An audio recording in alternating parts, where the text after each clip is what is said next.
Hi guys, Colby McFeely here with Archetype C Studios. I am making this video today to help you navigate through the world of DAWs. There's so much information about digital audio workshops, and I'm here to get you guys started on the most important information that you're going to need in order to make a decision as to which DAW to use going forward.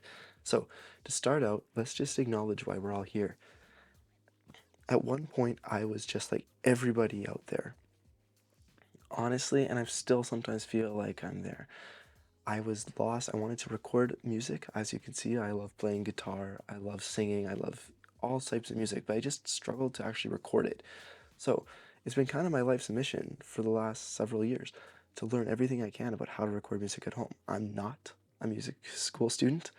I'm not an aficionado and mastering engineer. I'm not a mix artist. I am straight up just a normal guy who has just taught himself a lot about how the music recording world works. And my goal for you is that this channel that I am just making, this first video, woohoo, this first video, it can just start out this journey for you guys in a way that saves you a lot of time. I had to scrounge the internet to find the information I was looking for. Hopefully I can just condense it and I can save you a lot of time and you can get straight to making music and making it sound awesome and cool. So before we get anywhere, you need to start with a DAW. A DAW is the center of everything that you're going to work through. If you want to record music, you have to choose an interface that's going to be super helpful. So we're going to cover 4 basic ones that you're going to encounter at some point. If you watch videos on YouTube, these are the ones they're going to talk about. 1, we're going to talk about Pro Tools. That's right, we're going to go after the big one to start out with. Pro Tools is kind of like that industry standard that everybody looks to. 2, we're going to do like a combination of GarageBand and Logic. They are very similar, but there are some key differences that you need to know. 3, we're going to talk about Ableton, especially Ableton Live 12. It's brand new, and we're going to talk about all the perks to using that. And 4, we're going to talk about Reaper, maybe a lesser known one, but an option that I think a lot of people are going to really, really appreciate. But without further ado, let's just jump right into these DAWs. Okay guys, we have to talk about Pro Tools. This is the big one. This is the one that everybody kind of aspires to be like. Pro Tools is super integrated on both Mac and Windows. You can basically run Pro Tools with anything. It's a very, very powerful engine. You can manipulate both MIDI and audio in very, very, very detailed ways, and it's something that big-time producers are they really value this. Maybe as an intro beginner producer, you're not going to have that appreciation quite yet, but one day you will. It's a massive financial investment. This is not a plugin, this is a DAW that I very, very recently got into. Really quickly, I discovered that it is fantastic. It is so incredible in terms of how far DAWs go. That said, the money is very expensive. You cannot really buy a perpetual license. You have to buy an annual license, so every year it re-ups. So it gets to be pretty pricey. Now, you might be right into it. It is fantastic. It is a great DAW. But if the price point's a little bit scary to you, that's okay. That's totally fair. So let's talk about some DAWs that might be maybe a little bit more in that reasonable price zone that you're looking for. With all of that said, I would be remiss if I did not take time to talk about GarageBand and Logic. This is where I started, I'm not going to lie, so this is kind of close to home for me. But GarageBand and Logic are fantastic. Now, GarageBand is something that comes standard on every Apple device, from your iPhone to your iPad to your MacBook Air to your MacBook Pro to your iMac, you know, the whole spectrum. Everything has GarageBand just on it. So you don't even really need to make an investment into the DAW. That said, you do need an Apple device to run Logic and GarageBand. Logic is going to require a big device. It's going to be a big commitment to get Logic to work, okay? That is like, I will just level with you guys. That's where the price point comes in. So you got to buy a very expensive piece of hardware in order to run this DAW.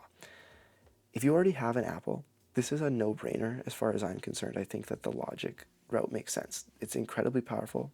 There are many professional mix artists, producers, mastering engineers that use Logic. It is great. That said, if you don't have a Mac computer, you're kind of going, well, I don't want to spend the money to get a Mac computer just so I can use Logic. And that's fair. Logic is very easy to use. It is super user-friendly. People like me who didn't really know what I was doing could figure a lot out on Logic. That said, it's not the only one that's user-friendly. There are other options out there, and if you really aren't interested in buying yourself a Mac computer, I can't say I blame you. It's really expensive. So let's look at two options that really apply to people that don't necessarily have a Mac. First up is Ableton Live 12. Ableton Live has been around for a while, and they've just released a new update to 12. It is a great DAW. It's something that I have used extensively, and if you're looking to make EDM music, it is straight up the best one you can choose. Your manipulation of audio is just so seamless and easy in Ableton. It's not that it can't be done in other DAWs, it's just really, really easy in Ableton. You can control your MIDI with great expression, great detail, but you can also control your audio in a similar way, which is just incredible. The stock plugins are fantastic. There's different levels you can enter into, so you can choose what is best for you. You don't have to go all in and buy the most expensive version of Ableton. You can start with maybe something that's a little bit more in your ballpark where you feel a little bit more comfortable. It's important to remember that whenever you're choosing a DAW, you're thinking about what you're going to use it for.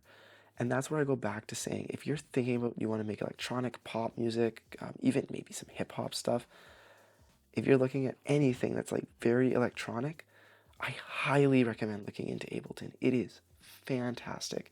It is something that I would recommend to any new artist.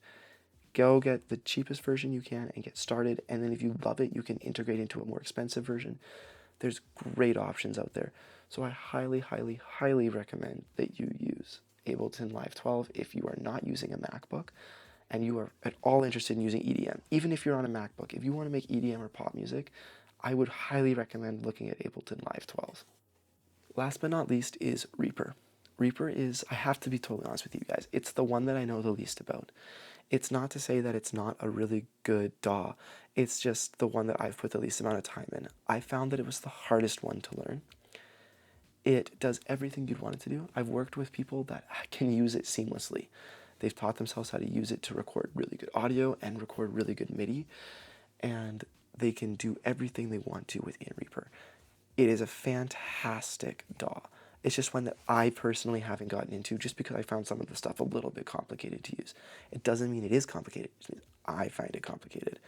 So it would be probably my lowest one on the recommendation pool, but there is something that I think is important to note. It is super, super reasonable. I think I paid for the perpetual license at the time around $60 Canadian.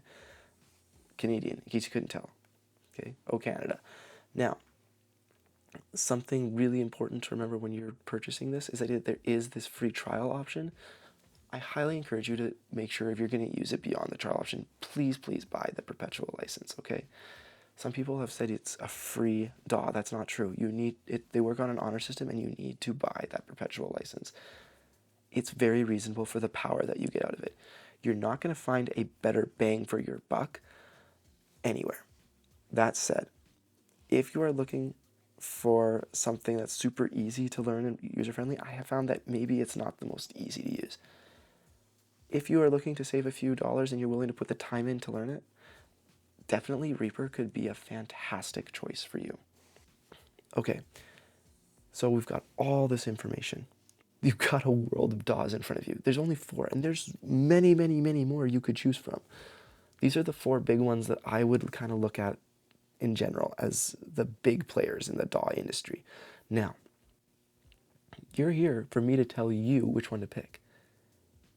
And I can't really do that. Honestly, all I can do is give you the most information you can in the least amount of time that makes it easy for you to decide what you need.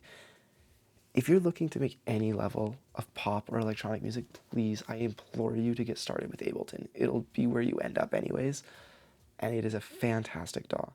If you're looking to save a little bit of money and you want to do some really hardcore stuff in your DAW, then Reaper is without a doubt the way to go. And if you have a Mac, then I highly, highly, highly would automatically recommend you use GarageBand and then as quickly as you can graduate into Logic.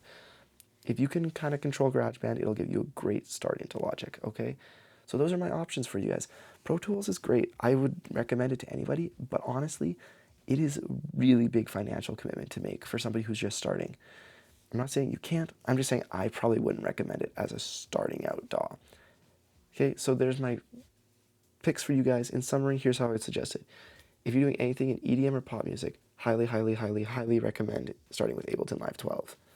If you have a Mac, starting with GarageBand and quickly graduating into Logic, definitely a really good choice. If you want to save a little bit of money, but still get an amazing DAW, super recommend the Reaper. Reaper is, without a doubt, a very legitimate plugin and a very legitimate DAW. Sorry, not a plugin. And lastly, Pro Tools is great. And I use Pro Tools, so I'm not going to be a hypocrite and say don't use Pro Tools. It's overrated. It's not. It's a fantastic DAW. But it is a huge financial commitment for somebody just starting. So there we go. Laid it out in general. I hope this video was a little bit helpful. If you have stuff that you want to add, if you've got DAWs that you like, please throw them in the comments below. Please hit the subscribe button. I really hope to build a little community here where we can start to share ideas amongst people that maybe are just learning with each other.